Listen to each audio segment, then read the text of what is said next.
আপনারা যারা এখনো মনে করতেছেন আবার লুটের পথ ধরবেন, আবার দুর্নীতির পথ ধরবেন, আবার চাঁদাবাজি আর ছিনতাইয়ের পথ ধরবেন, যারা এই সকল চিন্তা করে করে এখন মন কলা খাচ্ছেন, আমরা বলে দিতে চাই, আগের বাংলাদেশ আর এখন আর বাংলাদেশ এক নয়। আগের ছাত্র সমাজ আর এখন আর ছাত্র সমাজ এক নয়। আগের গণমানুষ আর এখন আর গণমানুষ এক নয়। আপনারা স্রোত দেখেছেন, ঢেউ দেখেছেন, মনে রাখবেন আবার যদি কোনো অপশক্তি সামান্যতম সাহস করেন, এই জনগণ, এই ছাত্র গণজমায়েত, এই ছাত্র সমাজ, জনসমাজ, পীর সাহেব চরমনাইয়ের নেতৃত্বে যেই ঢেউ উঠবে, আপনারা কিন্তু হাসিনা পালাইছে, আপনারা পালানোর জায়গা পাবেন না। আমার আমরা যদি বলি 1971 সালের স্বাধীনতা যুদ্ধ এবং আমাদের বিজয় ছিল এক সাগর রক্তের বিনিময়, তাহলে আমরা বলতে পারি এই 24-এর স্বাধীনতা আন্দোলন এটা হয়েছে এক নদী রক্তের বিনিময়ে। এই জালিম শাসক কত মানুষকে যে হত্যা করেছে আমাদের কাছে তার হিসাব নাই। গণকবর খুঁজে পাওয়া যাচ্ছে বিভিন্ন জায়গায়। ও জালিম, তুমি যেথায় পালিয়ে যাও, মনে রাখবা বাংলার জমিনে তোমার বিচার আজ হোক কাল হোক হবে হবে হবে ইনশাআল্লাহ। প্রিয় ভাইয়েরা আমার, জালিম শাসককে যারা সহযোগিতা করেছেন, পুলিশ ভাইয়েরা আজকে থানায় যেতে পারছে না। আমরাও জানি তাদেরও লজ্জা লাগছে, আমাদেরও ঘৃণা লাগছে, কি করব জানি না। এদেশের মানুষ পুলিশের ওই পোশাককে আর পছন্দ করছে না। আমরা বর্তমান কেয়ারটেকার গভর্নমেন্টকে বলতে চাই, ওই পোশাক দেখলে কেন যেন আমাদের ঘৃণা লাগে। প্রয়োজনে ওই পোশাক পরিবর্তন করেন। ওই পোশাকে আমার আবু সাইদের রক্ত লেগে আছে। ওই পোশাক দেখলে কেন যেন আমাদের বুকটা ঝাঁঝরা হয়ে যায়। প্রয়োজনে পোশাক পরিবর্তন করেন।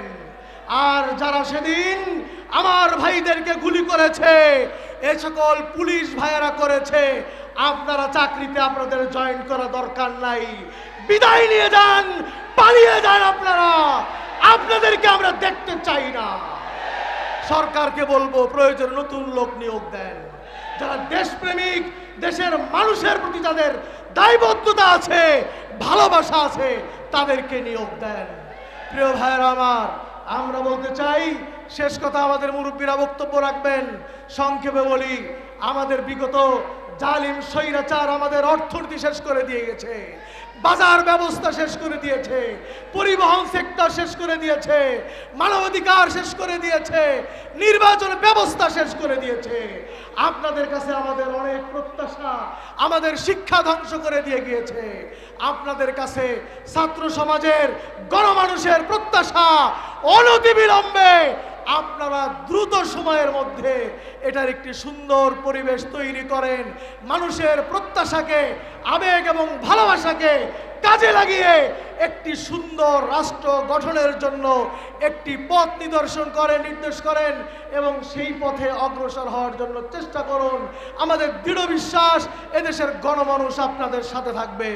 শেষ কথা বলতে চাই, আপনারা যারা এখনো মনে করতেছেন আবার লুটের পথ ধরবেন, আবার দুর্নীতির পথ ধরবেন, আবার চাঁদাবাজি আর ছিনতাইয়ের পথ ধরবেন, যারা এই সকল চিন্তা করে করে এখন মন কলা খাচ্ছেন, আমরা বলে দিতে চাই, আগের বাংলাদেশ আর এখন আর বাংলাদেশ এক নয়।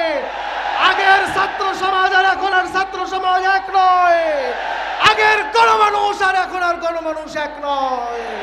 আপনারা স্রোত দেখেছেন, ঢেউ দেখেছেন, মনে রাখবেন আবার যদি কোনো অপশক্তি সামান্যতম সাহস করেন, এই জনগণ, এই ছাত্র গণজমায়েত, এই ছাত্র সমাজ, জনসমাজ, পীর সাহেব চরমনাইয়ের নেতৃত্বে যেই ঢেউ উঠবে, আপনারা কিন্তু হাসিনা পালাইছে, আপনারা পালানোর জায়গা পাবেন না, আর পালানোর জায়গা দেওয়া হবে না।